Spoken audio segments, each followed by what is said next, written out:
Esse é o curso de mixagem de voz mais curto que você precisa ver na sua vida, tá. Essa é a promessa do vídeo que a gente vai reagir aqui hoje. É em inglês, mas é bem curto, as legendas tá explicando bem direitinho ali, e eu vou dar a minha opinião sobre os pontos que ele traz aqui nesse vídeo, tá. Eu deixei pra assistir, obviamente, com vocês aqui, e é isso, vamos dar um play e vamos ver. Tem 2 minutos e meio. Vamos ver se em 2 minutos e meio ele consegue realmente dar bastante informação aí sobre mixagem de voz, fechou? Vamos ver. $1,000 microphone to get professional sounding vocals. Billie Eilish recorded Ocean Eyes on a $100 Audio-Technica AT2020. Bom, ele já começou aqui, né, com esse caso da Billie Eilish, que gravou com a T2020, né. Que aqui no Brasil eu acredito que não, tá mais, com certeza tá mais de $100, né. $100 hoje deve estar uns 550 por aí, 580, 600. E aqui no Brasil, tá um pouco mais que isso, né, mas ainda assim é um microfone bem de entrada, tá. Eh, eu acho que ele, assim, dos de entrada, ele fica entre a primeira e a segunda prateleira, sabe, do início, né. Então na primeira prateleira, os mais inferiores, né, BM-800, o C1 da Behringer e esses que são todos muito parecidos, né. E aí a Audio-Técnica ele assim, um pouquinho melhor, sabe, assim, ele não é tão ruim quanto esses, até que o C1 também pode estar um pouquinho ali, é que esse BM e outros nesse entorno é realmente, assim, muito inferior, né. Mas já começa assim que, assim, não é porque foi usado em um projeto específico e tudo mais que é o que você pode usar sempre, né, é o que você deve usar sempre. Então, por exemplo, eu tô com dinheiro aqui, que veio da música ou um adiantamento, alguma coisa nesse sentido, eu vou gastar com o quê? Você pode gastar com equipamento, né, não é porque a Billie Eilish gravou um som no AT2020 que você precisa gravar suas músicas no AT2020 pra sempre, né. Mas vamos continuar vendo aqui. Secret? It's not the mic, it's how you mix it. In the next 90 seconds, I'm going to teach you the only Mais ou menos, né, mas vamos lá. vocal mixing steps that actually matter. No fluff, just gets results. Step 1. Get the right recording. Mic choice matters less than performance and environment. A cheap mic in a quiet, treated room beats an expensive mic in a bad room every time. Performance is Vamos ver, 80% espera of aí. the mix. If you have bad input, you will have bad output. So get into a closet or put a blanket over your head. I know it looks weird, but we only care about the sound, not the looks. Then record 10 Bom, vamos lá, ele falou 2 coisas aqui. Primeiro ele falou sobre performance, né. E aí, assim, independente da qualidade dos seus equipamentos, independente da situação, eu acredito que ter uma boa performance é obrigação, né. Quando, por exemplo, você pergunta, sei lá: qual que é o diferencial de um determinado artista?". "Ah, ele canta muito bem", né, é obrigação, né. A mesma coisa que a obrigação de um cozinheiro é cozinhar muito bem, isso não é um diferencial. Então eu acredito que assim, eu concordo com ele, tá. Com certeza uma boa performance é essencial e já ajuda muito. Eu já trabalhei em projetos que foram bem captados, mas a performance não estavam tão boa, né. E isso obviamente faz com que a música, no resultado final, você vê que tem qualidade de áudio, mas não tem a qualidade musical, vamos dizer assim, né. Então, foi gravado em bons equipamentos, teve uma boa mix, teve uma boa captação, legal. Toda essa parte de qualidade de áudio foi muito bem feita, mas a qualidade musical deixa a desejar, e isso obviamente faz com que a música não seja tão boa. Outra coisa que ele falou é sobre a questão do ambiente, né. Então, assim, você ter um microfone muito bom e você ter, e gravar, né, com esse microfone muito bom num ambiente ruim, e ainda pior ainda com uma performance ruim, obviamente você não vai ter bom resultado, né. Assim, o microfone basicamente ele vai fazer uma leitura do que você tá dando ali pra ele naquele momento. Se a tua performance é ruim, se o ambiente é ruim, obviamente que o microfone ele não vai salvar, né. Logicamente que se ainda tiver um microfone ruim, aí piorou. Mas o microfone ele basicamente ele só faz a leitura do que você tá entregando pra ele. Então se você tá entregando uma performance ruim, tá num ambiente ruim, é isso que ele vai ter como, né, pra ler ali, enfim. Só que tem um ponto que ele trouxe no começo do vídeo, e aí galera, assim, se passar algum detalhe, alguma coisa que ele falou e tudo mais, fiquem tranquilos, tá. No último vídeo que eu fiz, reagindo a um vídeo em inglês, a galera falou: "Pô, faz em português que em inglês você deixou passar um monte de coisa". Em português também vai passar um monte de informação, tá, galera? É um react aqui, né, que eu tô vendo agora, então, assim, não tem como eu ficar, né, pegar todos os detalhes, os mínimos detalhes. Mas ele falou lá no começo que, é sobre mixagem, quer ver, ó? Deixa eu voltar aqui, ó. It's how you mix O segredo não é o it. microfone, In the next é 90 como seconds, você mixa. Aí mais ou menos, tá? Aí mais ou menos, até por isso que eu falei, não é bem assim, né. É claro que o microfone por si só ele não é a resolução de tudo, tá? O microfone é um dos fatores de uma boa captação. Mas isso aqui eu acho que é nítido e é visível para qualquer um que uma boa mixagem depende não só de uma boa captação, mas de tudo que vem anteriormente, uma boa composição, uma boa edição, enfim, né? Lógico que aqui ele tá fazendo uma contextualização para o vídeo e tudo mais, mas não é uma afirmação que eu julgo 100%, tá? Se a sua mix soa sem clareza e sem profundidade, se liga nisso aqui. Eu criei um mini treinamento simples e visual que te ensina a posicionar cada elemento da sua mix nas 3 dimensões. São 38 minutos de aulas e ainda vão com 2 bônus exclusivos para você aprender a vender mais o teu serviço. Tudo isso por apenas R$ 37,00, pagamento único, tá? Não é assinatura não. E o acesso chega imediatamente no teu e-mail. Clica no link da descrição e garanta teu acesso agora. Vamos continuar aqui. it over your head. I know it looks weird, but we only care about the sound, not the looks. Then record 10 takes and grab the best parts from each. This is called vocal comping. Step 2, we need to make space. Bom, vocal comping não é todo mundo que gosta, né? Na verdade, é um lance bem polêmico, principalmente quando você vai ver pessoas que trabalham com música já há mais anos, né? Pessoas mais experientes no meio da produção, gravação, música no geral, né? O que que acontece? Existe o debate entre o quão você precisa ter esse preciosismo nesse sentido. Porque assim, a ideia da gravação, e eu acho que isso veio muito, pela digitalização e tudo mais, mas antigamente você pegava uma banda, né, o normal, assim, era como se fazia, você pegava uma banda e gravava tudo junto, né. Hoje ainda, obviamente, que é feito dessa forma, mas pela facilidade de você não precisar gravar todo mundo junto, de estar todo mundo no estúdio, ou de você trabalhar com instrumentais né, feitos ali, enfim, por exemplo, um beat, né, que a gente chama. Ao invés de realmente ter uma banda e tudo mais, faz com que você tenha, às vezes, sei lá, 2 artistas que vão fazer uma gravação junto, né, e um grava num estúdio, outro grava em outro. Ou você, às vezes, até mesmo uma banda, cada um grava num dia, cada um grava na sua casa, né, enfim. Mas agora falando especificamente sobre vocal comping, né, que é você fazer vários takes e você decide, né, qual take você quer, qual parte você quer de cada take. Então, por exemplo, eu vou gravar minha voz igual ele falou ali, gravo 10 vezes e vou pegando as melhores partes disso. Isso, por um lado, é interessante e eu particularmente não vejo problema, tá?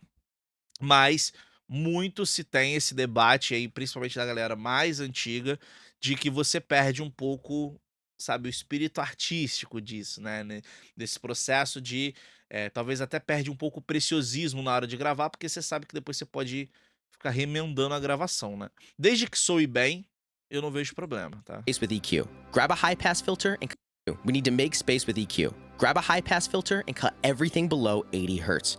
Fix the harshness around 2 to 5K if it's piercing, then cut the mud around 200 to 500 hertz if it's a bit too boomy. Good vocal EQ isn't about boosting all the Bom, vamos ver daqui a pouco ele vai continuar aqui, mas aqui ele tá basicamente dando algumas dicas e aí eu acho que assim, principalmente pra quem não entende nada de mix, né. Então esse aqui a gente já cansou de ver dicas sobre isso, a gente já reagiu a outros vídeos aqui que falam sobre isso, e eu acredito que a maioria de vocês que assistem aqui já tem um certo entendimento, então eu nem vou ficar, né, remoendo em cima desse assunto de low cut, esse tipo de coisa, né. time. It's about removing what's in the way. If you want a clear sky, you remove the clouds. If you want a clear sounding vocal, you remove the junk. Once the junk is out of the way, then we can start boosting some frequencies. Step 3. Sim, aqui basicamente ele tá falando, né, de primeiro fazer uma limpeza pra depois você vir dando um boost, né. E aí tem também muito essa discussão, e aí eu não sei em que momento isso começou a virar, sei lá, falado e entendido, mas que você não remove, né, abaixa determinadas regiões de frequência com um equalizador tipo um Pro Key da vida, E você pega, equalizadores que emulam equipamentos analógicos, enfim, para dar boost em frequência. Particularmente, acho que cada caso é um caso. Você pode usar equalizador que emula equipamentos analógicos para dar uma baixada em determinadas frequências, assim como você pode usar um Pro Key da vida também para vir aumentando, tá. Mas aí basicamente o que ele fala aqui é sobre a importância, né, da limpeza na hora de você equalizar uma faixa que muitas das vezes é crucial, né. Então às vezes você tem, por exemplo, uma voz que ela tá com um aspecto que tá sem agudo. Só que às vezes não é que ela tá sem agudo, assim, às vezes ela tá com um brilho legal, tá até interessante, mas tem tanta, sujeira na região médio grave, fica tão embolado, que parece que não tá com uma clareza, né, tão interessante. Na hora que você limpa, você vê que o vocal ele já fica muito mais claro, né, então acho que é interessante nesse sentido. We need to make it consistent with compression. We want to keep the vocal junk is out of the way, then we can start boosting some frequencies. Step 3. We need to make it consistent with compression. We want to keep the vocal smooth and upfront. Grab a compressor and turn the ratio all the way up. This is like adding a magnifying glass to the compression, so that way we can really hear exactly what's going on. Then we can adjust our threshold, our attack, and release in other parameters of the compressor. This is going to be different depending on the type of music you make. If you want Billie Eilish soft style vocals, you're going to want light compression with a slow attack. If you want aggressive metal vocals, heavy compression, fast attack. Once you've set your parameters, then you can take your ratio back down to a more musical level. Step 4. Reverb. Aqui ele basicamente deu algumas dicas sobre compressão, né. E aí falando dependendo do aspecto que você quer a tua voz, você muda os parâmetros na compressão. Eu achei interessante essa dica de você colocar o ratio, né, é que ele colocou acho que o máximo aqui é 20, né, 20:1, e aí pra você realmente ouvir. Eu nunca tinha, visto isso. Eu acredito que não, assim, não tenho lembrança de ver uma dica nesse sentido. Não sei, vou testar pra ver como que funciona, mas pode ser que funcione, né. Porque muitas vezes a gente realmente exagera no processamento e depois vai voltando, né. Isso aí eu faço várias e várias vezes. Então, sei lá, tô equalizando, tô até mesmo comprimindo, tô limitando e tudo mais, eu dou uma exagerada, eu passo um pouco do ponto pra me ver como que tá soando, sabe. Porque às vezes também, a gente fica tão preso, né, em fazer, de um jeito padronizado as coisas, que às vezes a gente deixa passar o potencial que poderia ter, né. Então, às vezes você exagerando na compressão, você vê: "Cara, essa aqui eu posso comprimir mais realmente, fica mais legal quando eu comprimo mais". Então, pô, se eu mantenho sempre um ratio pra voz de 4, 6, 8, cara, vamos ver igual ele colocou aqui 20, né, vamos ver de repente colocar um 15, 12, vamos ver como que soa, né. É igual ele também deu a dica, às vezes um ataque mais rápido, um ataque mais lento, então às vezes você costuma: "Não, todas as minhas vozes estão 30 milissegundos de ataque", então, cara, de repente um ataque mais rápido possa fazer mais sentido, sabe. Então ir testando, né. Então eu gosto também dessa ideia de exagerar no processamento e depois você vai voltando, né. Vou fazer esse teste do ratio que eu acredito que eu nunca tinha visto isso, então vou testar para ver como que funciona. Fiquei interessado aqui por esse teste. Parameters, then you can take your ratio back down to a more musical level. Step 4. Reverbs and delays. Use reverb like salt. Too much and you lose the flavor. Let's grab a reverb and throw it on a bus for individual control. Let's adjust the length of the reverb, then let's also adjust the pre-delay. This adds clarity by separating the vocal from the reverb. Eu gostei do comparativo entre reverb e um sauna. We can also use short delays instead of long reverbs. This keeps vocals clear but deep. Step 5 is automation. Sim, aqui acho que não teve muita dica não, até porque ele falou só do reverb também, mas, né, ele falou sobre o pré-delay, né, pra gente dar um espaço mais pra voz, enfim. Clear but deep. Step 5 is ver? automation. Ele falou aqui, ó. Then let's also adjust the pre-delay. This adds clarity by separating the vocal from the reverb. É que você não deixa, digamos, tão embolado o reverb com delay. Pra alguns casos funciona legal, né, principalmente um reverb mais longo, né. Mas We can also legal, use short delays vamos instead of continuar. long reverbs. Step 5 is automation. This is the secret sauce. Pro mixes don't just set it and forget it. They ride the fader. Bring the volume up on the vocals so that way they don't get lost in big parts of the mix, and then bring them back down so that way they're not overbearing on everything else. You can also automate the reverbs and delays to add those effects in spaces when the vocal is not present, and then bring it back down to get it just tucked underneath the vocal. The difference between amateur and pro vocals isn't expensive gear. It's these 5 steps. Master. Tá, sim e não, né, assim. Vamos só primeiro falar aqui sobre as automações, né, assim, não acho que não é novidade para ninguém que tá assistindo esse vídeo aqui, que a automação é realmente o ponto crucial. Eu considero uma das partes mais importantes de uma mix, tá. Às vezes uma mix bem feita se diz muito pelas automações que foram feitas, né. Lógico que tem mix que você não precisa fazer tanta coisa, né, às vezes uma mix, sei lá, uma voz e violão, se enfim, né, que talvez não exija tanta automação, mas é muito importante que a música ela tenha movimentos, né. E aí, quando a gente fala de automação, claro que a gente tá falando nesse processo de mix, mas esses movimentos também vêm da parte da composição, da captação, né, enfim. E aí ele vem aqui falando para finalizar, acredito eu, que sobre equipamentos caros não importa ou não determina necessariamente, né. Vamos ver exatamente o termo que ele falou aqui, ó. Vocal. The difference between amateur and pro vocals isn't expensive gear. It's these 5 steps. Ó, a diferença entre o Isn't expensive gear. It's enfim, a diferença da voz amadora e uma voz profissional não é, né, um equipamento these five caro, né. steps. Master them São esses and 5 you'll get passos, radio vamos ready ver. vocals with any mic. If you enjoyed this video, hit the subscribe button. Se você dominar, né, esses pontos aqui, você consegue ter realmente uma voz de alto nível, né, enfim, não dependendo de equipamento. E aí é isso, galera, assim, eu acho que é uma discussão interessante a ser feita, eu acho que, muita coisa aqui faz sentido sim. Não gosto tanto da ideia de parecer que tá descartando a importância de se ter equipamentos de qualidade, tá, mas eu também não gosto da ideia de pensar que só com equipamento de qualidade que se faz coisa boa. Sacou?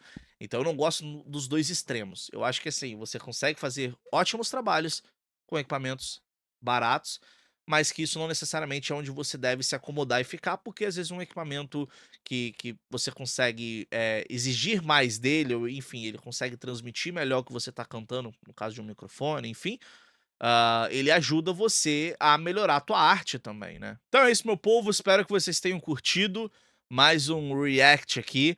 Eu acho que é bem interessante a gente trazer esse tipo de conteúdo, pra cá, porque, enfim, é uma forma da gente ver o que tá sendo passado na internet, de opiniões e tudo mais, e trazer pontos aqui. Nem sempre eu vou concordar com tudo, nem sempre eu vou discordar de tudo, né, então, eu acho que é interessante a gente ver e eu dar realmente minha opinião aqui.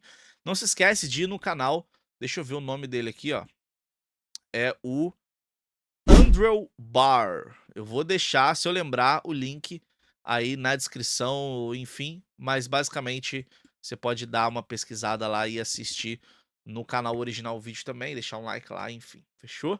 Espero que vocês tenham realmente curtido. Se tiver passado alguma coisa aqui ou você tiver alguma opinião contrária, deixa aqui nos comentários. Eu tô sempre lendo os comentários aqui e eu espero que realmente tenha sido útil esse conteúdo.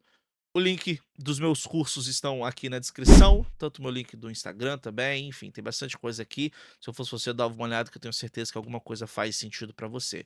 Não se esquece de deixar um like nesse vídeo, que é uma coisa que ajuda muito a gente. Se inscreve no canal pra não perder mais nenhum vídeo. Tamo junto, é nóis e tchau.